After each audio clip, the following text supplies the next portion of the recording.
Hello, Renegade marketers. In the land of business to business marketing, brand awareness is often an afterthought. Many a B2B CFO or board of directors or investors will say, why waste money buying share of mind when it won't necessarily translate into share of wallet?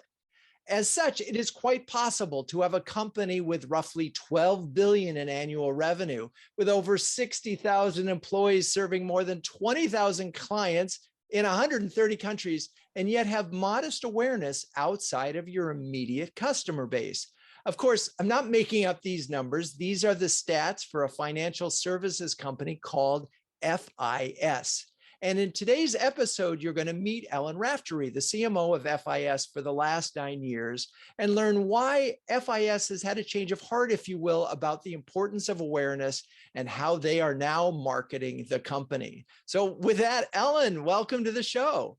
Well, it's great to be here with you, Drew. Thanks for the invite.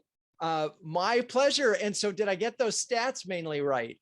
Wow. Yes, they're incredible stats and growing every single day, growing. That's awesome. So, well, I always like to do this because we're in a pandemic and people are not necessarily where their companies are. Where are you right now? Literally, I am sitting in Jacksonville, Florida, in the sunny state of Florida, with high humidity and surrounded by beautiful views of water and waterways. So it's really gorgeous here in Jacksonville. Nice. And remind me where the company is headquartered? We are headquartered here in Jacksonville. In fact, I'm sitting in our current headquarter location, but I am looking at the building right outside the window of our new headquarter that is under construction. Hard to believe we're building a new building in the midst of a pandemic, but it was started ahead of the pandemic and we're moving forward.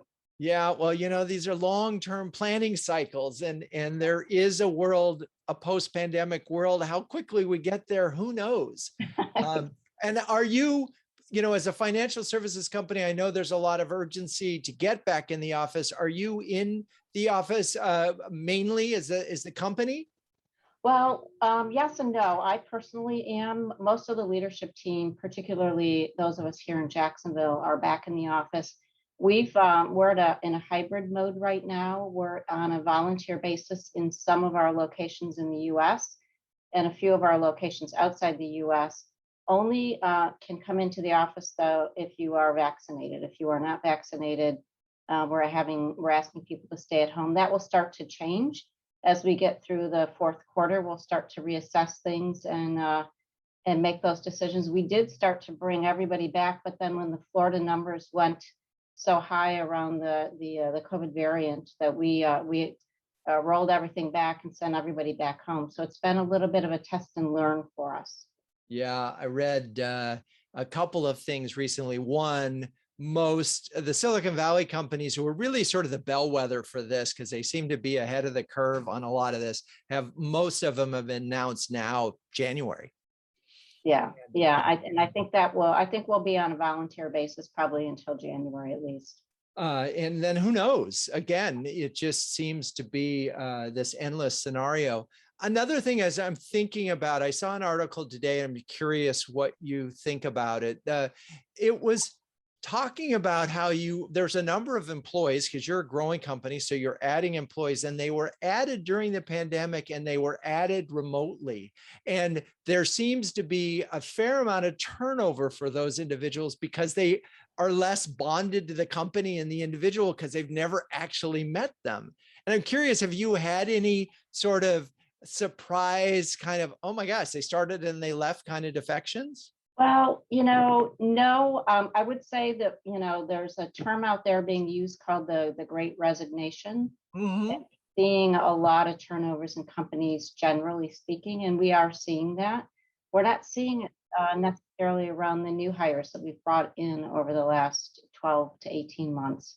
Although it was kind of fun when we did open our Jacksonville office, there was a number of people that showed up that day that had been hired during the pandemic, and they had no idea where to go inside the building, and we had no idea where to send them. So it's kind of, a fun, meet and greet and kind of figure out where they belonged. But We're not seeing a lot of the new ones leaving, but we are seeing, much like many other companies, we're seeing great resignation and great Yeah, retirement too. I don't know if you're seeing that, but we're starting to see a lot of people deciding to retire. interesting. Well, I think the pandemic has certainly got a lot of soul searching on a lot of different levels. And really, if your job doesn't feel right, people are just sort of saying, I feel like I can get something else. Life is too short. And it's just really an interesting moment. But it puts a lot of pressure on the CMO, and it also speaks to what our bigger conversation about the role of brand in retention and recruiting, right? And if your company is better known, it's easier to hire talent. And that's sort of one of the things, but we'll get to that. Anyway, I mentioned at the top of the show, you've been in your position for 9 years, and that's like triple, depending on where you listen to, the sort of average tenure of a CMO. And I can't help but, and you had, by the way, a similar run at Unisys way back in the aughts. So what's the story with your longevity? I mean, what's your secret? Well, it's a great question. I think I've been extremely fortunate that in all of the companies that I've worked for, I've had just a terrific leadership team, very high integrity, very, self-directed, very, tuned into the marketplace and really, tuning the company in terms of strategic pivots and where we need to move. I think it's really important as a senior leader to really, build the relationships at the top, to have the understanding from the CEO, the CFO, some of the other executives on the role of marketing and how marketing can really help pivot, drive growth, bring customer experience, really drive the voice of the client. In my role, I've also taken on commercialization, which is the kind of the linkage between, the internal value chain and getting something to market, which is so important from a marketing perspective. And so it's really afforded me the opportunity to build really strong relationships with our leadership team and have marketing and communications present at the right time. So I feel really fortunate I've been able to do that. Yeah. And now, have you had the same CEO for the last 9 years? I was hired by the COO, who is now the CEO. Okay. So moved along with the COO, and he's been in his role for about 6 years. Got it. Yeah. I mean, I think I had Kathy Button-Bell on the show, who's like at 22 years, I think, at this point, and she's worked for the same CEO. I mean, wow. Yeah. Yeah. And the company's gone through a zillion different iterations, so she's never bored. Because I do think some CMOs listening will say 9 years is great, congratulations. But on the other hand, they may be the kinds that they define themselves as builders, and they do their 3 years and they're ready for the next. And I think that's a really great point. And I'd like to pick up on that, because this has been a company that's reinvented itself multiple times. When I started 9 years ago, it was a 4 billion Fortune 500 company. We are significantly larger today with more than 3x the portfolio. So, our total reach around the world is massive, and the money movement that we do across the world is 2 to 3 times the size of our next couple of competitors combined. So the pivot the company has made has been tremendous, and it does keep the job super exciting. But the other thing I want to pick up on is, the relationship with the leadership team allows you as a CMO, especially if you're directing communications, to build the culture of the company and to pivot that culture along with the strategic market pivots. And so that's one of the things that I'm really, really proud that we've been able to do here, is building a strong culture. Given that we're a very acquisitive company, we've purchased large companies and brought them in through integration. And so that's always very hard to do, because you're blending two very, very different cultures and then creating kind of a new culture moving forward. And so we've done that several times. And I'll tell you, getting through the COVID situation would have been so much more difficult if we had not just rolled out our new company values, literally 6 weeks before the world shut down. And so it was a great opportunity for us to really lean into those core values and help, kind of shape the messaging as we were going through the work from home and having the, kind of the world shut down altogether. And I'd like to spend a little time on that. What was your role when it came to helping develop these values and then communicating those values? Talk a little bit about that process. Yeah, so I'll take you back 2 years ago when we acquired the Worldpay business. Very, very strong business that was at the time we acquired them. They had recently, Vantiv and Worldpay had recently merged, and so it was a company that was, kind of rebranding themselves and re-exploring who they were. And so when we acquired that combined organization, we reevaluated our brand and started back at the beginning, really looking at all pieces of, our strategic position, our brand positioning, our core values, what our differentiators were in this new combined organization. And we brought voices in from all around the world and from all sides of the company. We started first with the brand, and we had about 50 days to go from FIS today to FIS with the combined Worldpay. So we rebranded the company in about 50 days, which was a massive effort, but just a beginning. And then from there, we worked very, very closely with our TPO organization, our people office. And I partnered very, very closely with our head of our people office to create a framework for developing our new core values. And we actually went through a process of doing that in the fall. And then we began to roll those out at our leadership summit, which was in early February. And I think early March is when we went into the COVID lockdown. So we had just begun rolling the new core values out across the organization, first to the leadership team, and then to the rest of the organization. We had a whole rolling thunder communication program around it. So it was a great way for us to lean into our company stories, our employee stories, our hero stories, those kinds of things that were happening, as we were going through the pandemic. And so last sort of question before we take a break on the values, can you tell me what they are? They are lead with integrity, be the change, and win as one team. Lead with integrity, be the change. And what was the third? Win as a team. Win as a team. And how, with those values, how do you make values like that sort of real and meaningful to employees? Because, you can put them up on a sign and they're but how do they become livable, breathable things that actually impact behavior? Yeah, when we started, Worldpay had 6 core values and FIS had 6 or 5. And, you get to a number much more than 4, it's hard to remember. Yeah. And then when you start kind of, well, let's take some of yours and some of ours, it doesn't quite work because you're not really, kind of building where the future is. And so we started with a blank sheet and really started all over. We wanted to keep it narrow, so we wanted to keep it to 3, no more than 4, so that they were really memorable. And the idea with the communication strategy was to start to tell hero stories. That became extremely easy for us once we went into the COVID lockdown, because there were so many things that were happening around the company that were just really heroic things, that from India to Tunisia to Europe, to the United States, the things that were being done on behalf of our clients to keep them up and running. And, literally people in India who were living in hotels so they could, because they were critical infrastructure staff, could go into the offices on a day in and day out basis because, we're a financial, we move money. And so, there's PCI, compliance kinds of things that we have to be very cognizant of for our clients.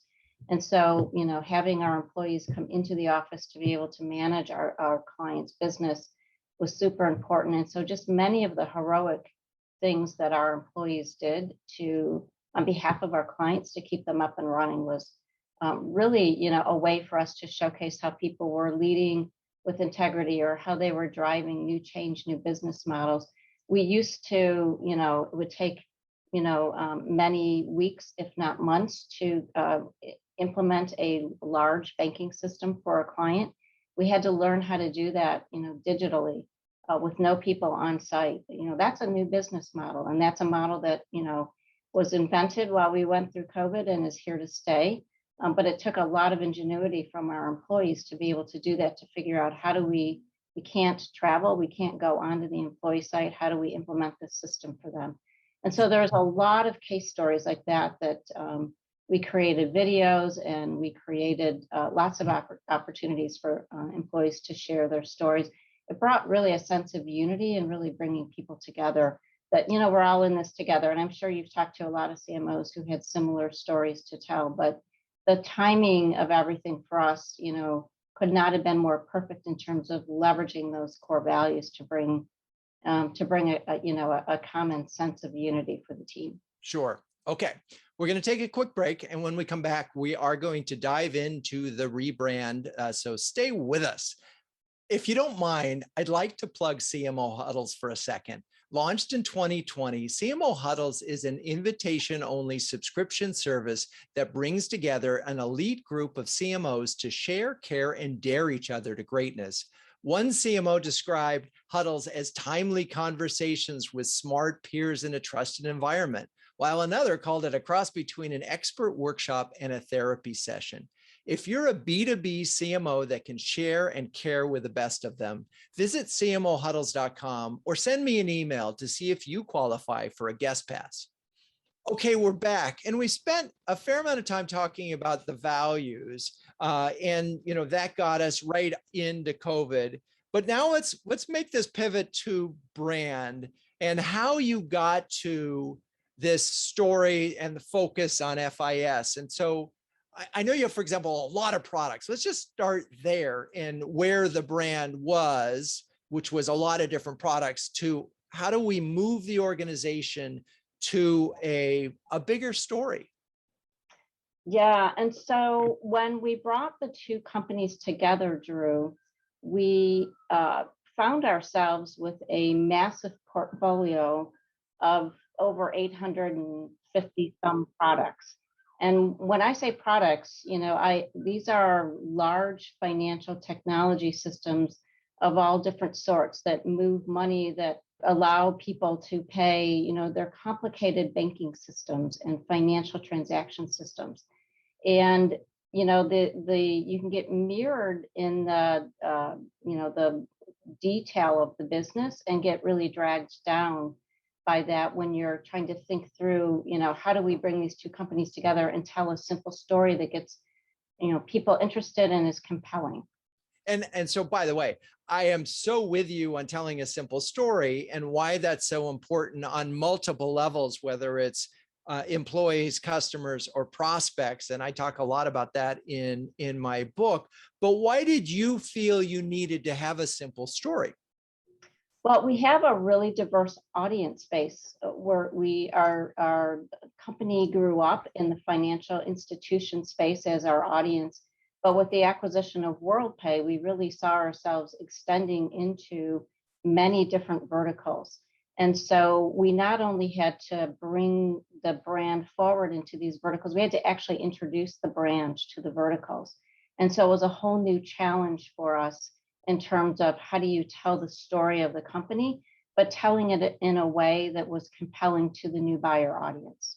Right. Okay. So we know that we want to have this simple story, and we know because we've got all these new audiences, they don't know who FIS is. What was the process that you went through to sort of find this, quote, simple story?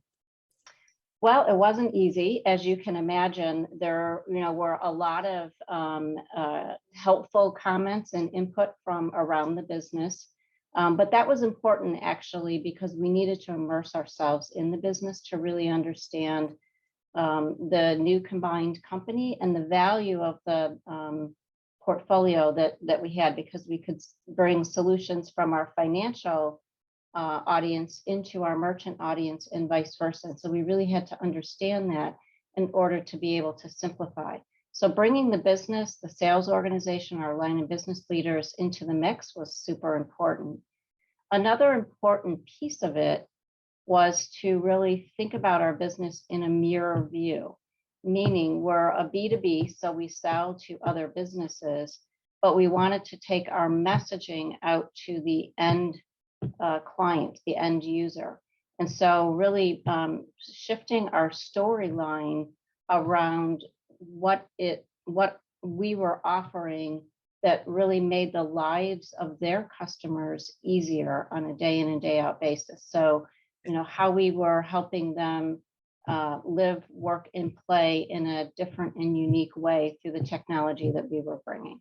So the big observation here is the old FIS would just say, these are our products and services. What do you, the new FIS says, we're thinking about the customer's customers and how our products help them. And so suddenly now that you're thinking about the customer's customers, you talk about putting on your B2C hat and thinking about that. Okay, that's really interesting. And I want to make that point and sort of pause on this, because a lot of CMOs have a large portfolio of products, and the product managers are saying, I need messaging for this and I need messaging for that. And what happens is what I call the peanut butter effect. The brand gets diluted and spread really thin across all of these product lines. And there's no single story that brings everything together. And without that, it's just funny. It's harder to have a strong culture. It's harder to have a strong brand. Okay, so you did all this work. You talked to your employees in the lines of business, and you talked to customers. We did. We talked to customers, and we talked to industry analysts and investor analysts. Okay, and were you working with any? Were you doing all this work in-house, or did you have an outside partner? No, we had an outside partner. We actually had two. One was our strategic brand partner, Lippincott, and our creative partner, Doremus. Lippincott and Doremus. Very cool. Okay, so let's sort of, this is a story that I think a lot of CMOs know. You do all the homework. The agency comes back with some ideas. How did you sort of know that you were sort of on the right path? And did you test ideas, or did you just sort of, they presented one and you go, that's it? Well, a little bit of both. They brought back some strategic territories for us that felt strong based on all the input they had gotten from executives, internal executives and the external audiences. There were a few of the strategic territories that felt really comfortable for us. And so we did some baseline testing of that. And then we also began working with them on a new architecture for our website, which we're in the process of redeveloping right now. And that new architecture was a way for us to take these 800 different solutions that have 9 million pages on a giant website. And the idea here is really to get it down to a simple story. So when someone comes into the site, they know what it is that we do. And so we got that down to about 10 different categories that have, some nice tiering underneath it, but it gives a very simple story on top in terms of, being a destination for innovators. If you want to innovate, what are you innovating around? And it starts to lay the story out in a very, very, kind of simple way. And I want to go back to a point that you made earlier, which is when you have so many solutions, you do get bombarded by the business to, please market me. And the value really is, especially on a smaller budget, is to bring it together underneath this brand and really build that air cover so you can drive that air cover interest. And then you can bring that client, into the business, based on their needs. And one of the ways that we did that was by looking at a value chain by industry. And in looking at the value chain, it really allowed us to look at our business more holistically and bring some storytelling to an insurance company, or storytelling to a fintech, or storytelling to a retail organization that takes that same set of solutions, but positions it in a different way relative to the business challenges that they're trying to address. And that was a really important step that we're taking to kind of reposition the company. Yeah, and all of this makes so much sense. And I talk about this in the book. Chapter 1 is called Clear Away the Clutter. And part of that is the mentality is just because you have all these products doesn't mean you have to market all of them. The point of marketing is to get the conversation started. And then there's all sorts of things, ways during the course of a conversation. And it doesn't have to necessarily be, we don't have to talk about 800 products to get this conversation started. And what I sort of, to move it down to 10 was a heroic effort. Oh, it was huge. It was huge. And it was actually interesting to see the consensus that we were able to drive across the organization. Right. And so suddenly everybody can wrap their mind around the business because we have this big promise that everybody can go, oh, I get it. And then you have these 10 segments, if you will, or what you call them, categories that you do business in. And so I would imagine that that also may have led to some major structural changes in the organization where you're almost creating new kind of business units. It didn't, for the reason marketing's a little bit ahead of the business from that perspective. And I think marketing always needs to be, kind of pulling the organization to some degree. We don't want to get too far ahead of our skis, but we want to be far enough ahead where we're kind of leading the conversation in the marketplace. We're organized by segments, which is how we do our public reporting.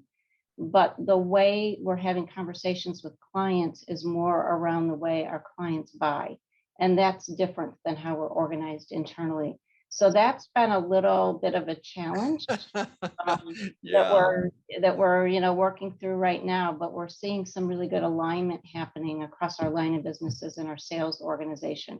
But the key there is going to be for us, and we haven't done this yet, this is kind of the next step in our journey, is the sales enablement or the internal readiness.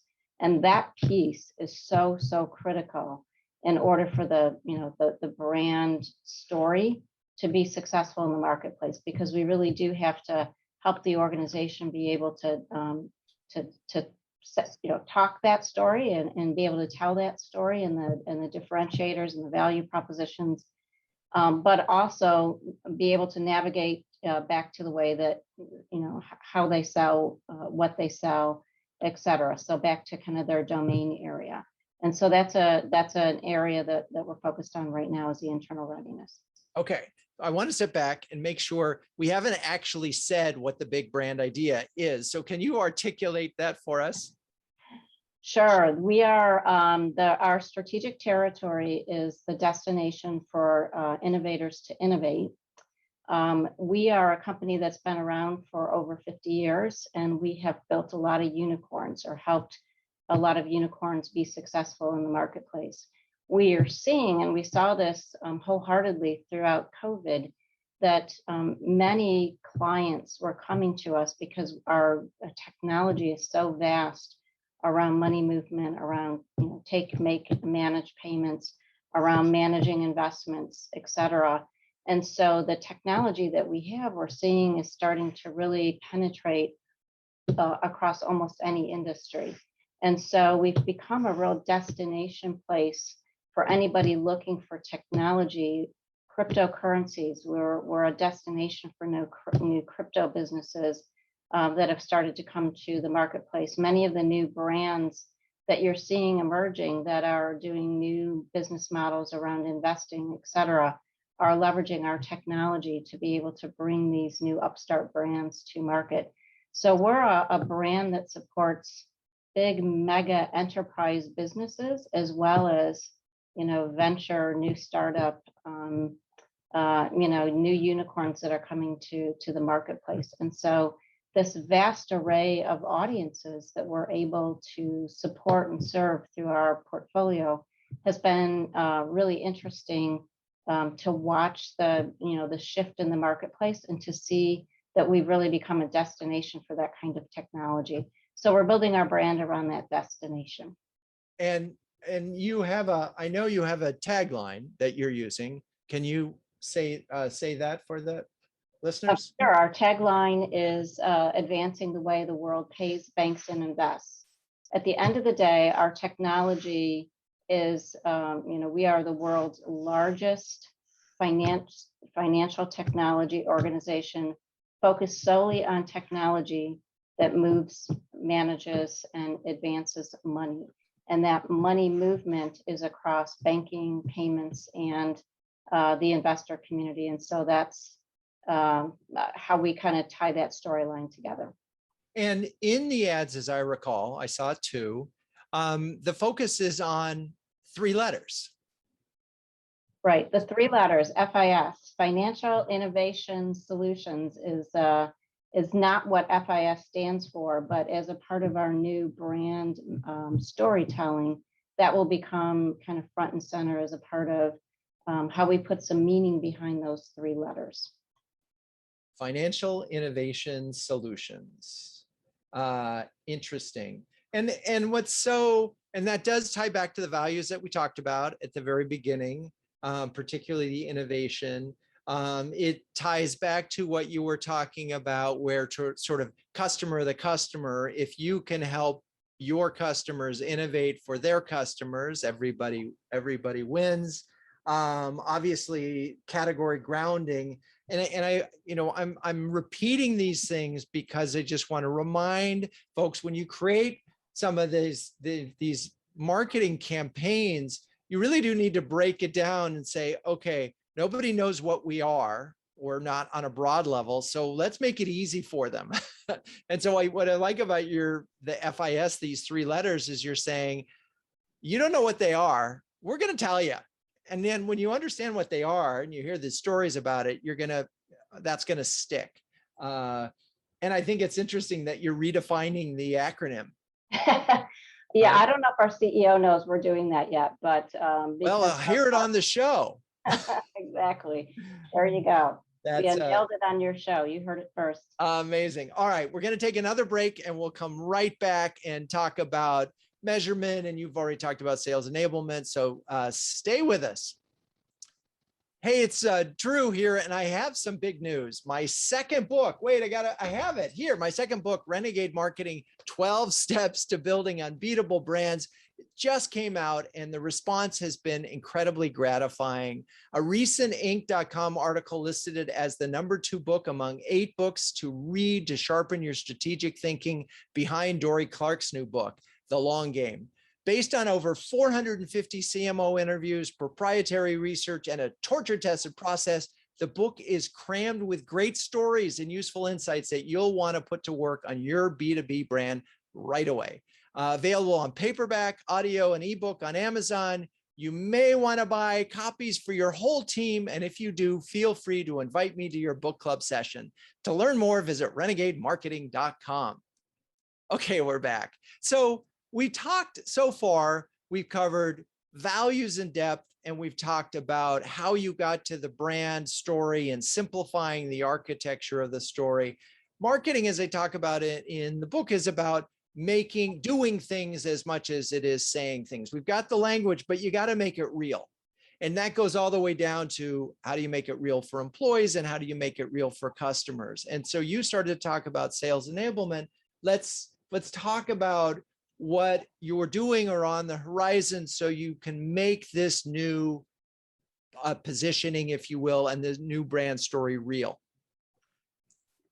Sure. So as I mentioned before, we're building this in phases. The first phase was, testing some of the messaging in the marketplace, and we had some actual assets that we had out in the marketplace. You mentioned them earlier, the video clips, and we had a chance to test those and see how well they were being responded to by our target audience.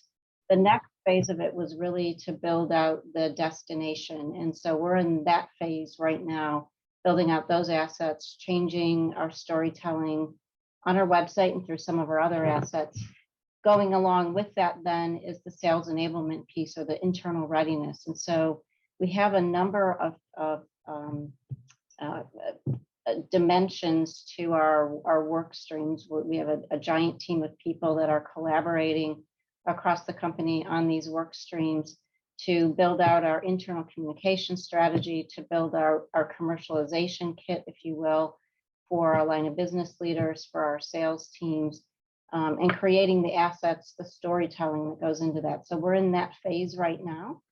And again, very collaboratively with our line of businesses and our sales organization so that we're hitting the mark on what they need to be able to have the right conversations with clients. So as I hear that, it's a lot. You got a lot going on. And I'm wondering, so far, have there been any big surprises in terms of, when you did these videos or anything early on that's giving you a sense that you're on the right track? Well, two things I would say there. One, I have to say, we didn't have a huge investment in terms of our media spend on the test pilot, but we saw some really, really terrific performance based on the investment. So, in terms of total impressions, we paid for 45 million and we got over 80 million on our impressions. So 2x over on our impressions. That was actually really surprising to me. Our video completion rate was 64%, which is about 2x what you would imagine, to have in our peer space. So that was actually really exciting to me, that the messaging, the way the media strategy that we had around that was working in terms of we were breaking through to a new audience. They were looking at the material and they were engaging with it. And then we also tried something new for us, which was a pop-up survey. And the pop-up survey gave us some really good real-time information on brand awareness, interest in buying, interest in learning more, some of those kinds of things. And the engagement rate that we had on that was pretty high as well. And in a list of our peer group, FIS, as a result of those ads that they had seen, had put us right at the top of the list in terms of, aided awareness. And so the scoring levels on those it was a great test for us. So that was, I guess, the first surprise. The second surprise for me, quite frankly, Drew, was the excitement that we are creating internally with our line of business and our sales organization. I really thought I would have a bigger fight on my hands to, move up from demand generation to, moving the investments up to brand and interest generation, and creating that unity at the top, which means we're not going to talk about 800 solutions. We're going to talk about these 10 categories, and we're going to build, simplified messaging, et cetera. I really thought I'd have a much harder fight internally on that, and it's really been very, very well received. So that was a big surprise to me. And that's so important in this thing, because if they were all pissed off, you'd be in trouble. Exactly. And so my 9 years would be up, Drew. There you go. So why do you think that's the case? I think there's just such a readiness for it. And one of the things, Drew, that we saw over the last 2 years with bringing these two really big companies together is, we were selling in our silos. We had our banking business, we had our payments business, and we had our capital markets investment business. But we had a commitment to the investor community that we were going to drive revenue synergies. And we were tasked to, drive a certain, 800 million in revenue synergies in 2 to 3 years.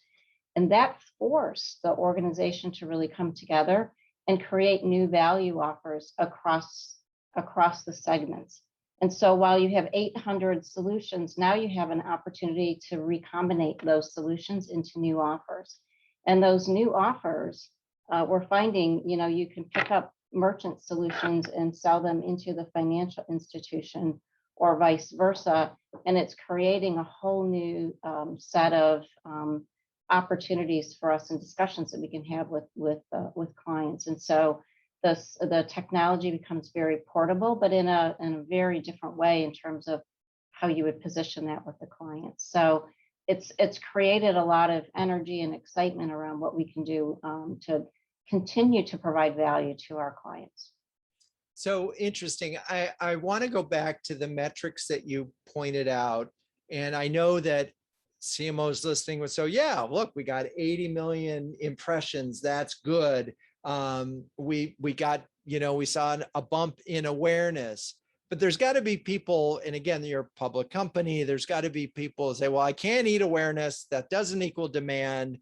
What's the business value of that? And how are you and how do you sort of hold that conversation, put it on hold for now? You're so spot on in terms of the kind of pushback that you typically do get internally in terms of why are you making an investment in the brand in that way? We're a B2B company, our clients already know us.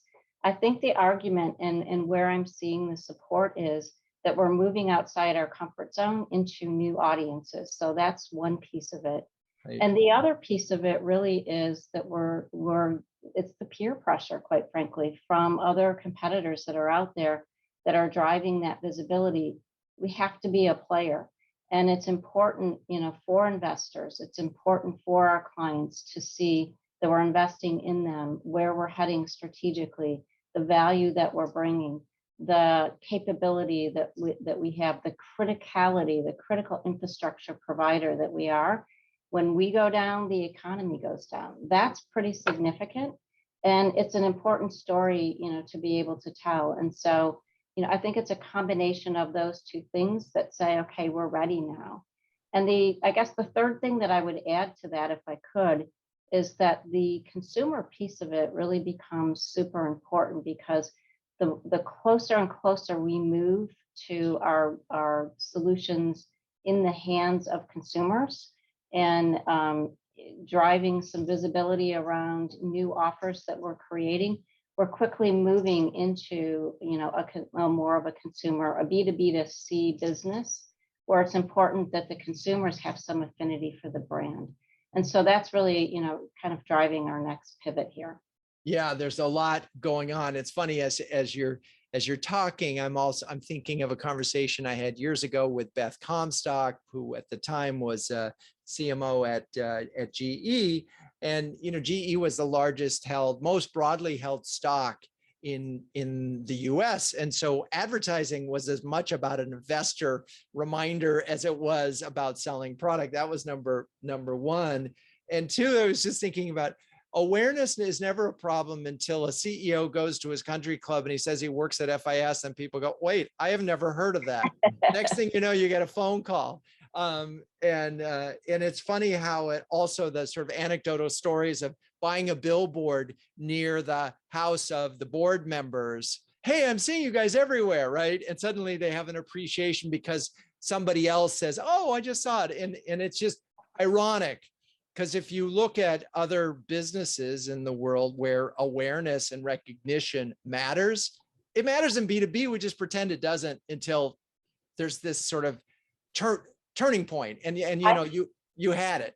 Yeah, no, I think that's so true. And the other thing that it does really, Drew, is all the way back to the beginning of our conversation, it builds the swagger, the internal swagger. The employees feel really good about the company when they see some of those bold steps, and when they see the visibility that you're creating. It really brings that swagger back, to the organization. And that's really super critical in terms of driving the culture and driving unity. Yeah, well, and really now in this pandemic world where we're virtual and where it's hard to retain employees, anything that you can do that builds swagger and builds confidence, and marketing, this is the moment, I really believe, for CMOs. This is your moment to really drive your organization, because what you do is needed more than ever, right? It's like being able to build a brand that people want to work at and proud of and see, I think probably matters more than any moment anyway, just yeah, no, you're absolutely right. And it goes back to one of your earlier comments, which is there's such competition for good talent. And if your brand is not recognized, they don't know you as an innovative company, that they're not seeing the awards, the accolades, they're not understanding the kind of talent that they would be surrounded by. It's harder to attract the best talent, right? So it becomes really important from that perspective as well. Okay, well, we have to wrap up, because as I think I told you, many of the folks who are listening are just finishing up their workout. So let's do a quick summary. looking back on this experience, and we'll focus on the rebranding, give us 2 do's and a don't for other CMOs who are thinking about rebranding their organization. Oh, gosh. Make certain you bring all the right stakeholders to the table. Make certain you do appropriate testing, so you're not putting the cart before the horse. And never go to market without the alignment. That alignment is so incredibly important. Yeah, those are great. Okay, so we're gonna make sure we start with let's see, how do I employ this? We welcome and we bring the employees and your fellow C-suiters involved. Testing which helps, particularly in a large organization. You really need that because you had lots of choices. And then finally, having alignment, which is pretty much how you survive as a CMO, because if you don't, you don't. All right. Well, thank you so much for a really interesting story of rebrand. And it sounds like, we didn't even touch on the digital transformation that you've gone through, but what an incredible moment to be at this company. Thank you so much. Thanks for having me today, Drew. I really appreciate it. I've really enjoyed it. Thank you. And to the listeners, I welcome your feedback as always. Feel free to go to your favorite podcast channel and give us a 5-star, 6-star review. Why not? And as always, drop me a line if you have ideas for shows. I'm your host, Drew Neiser. And until next time, keep those Renegade thinking caps on and strong.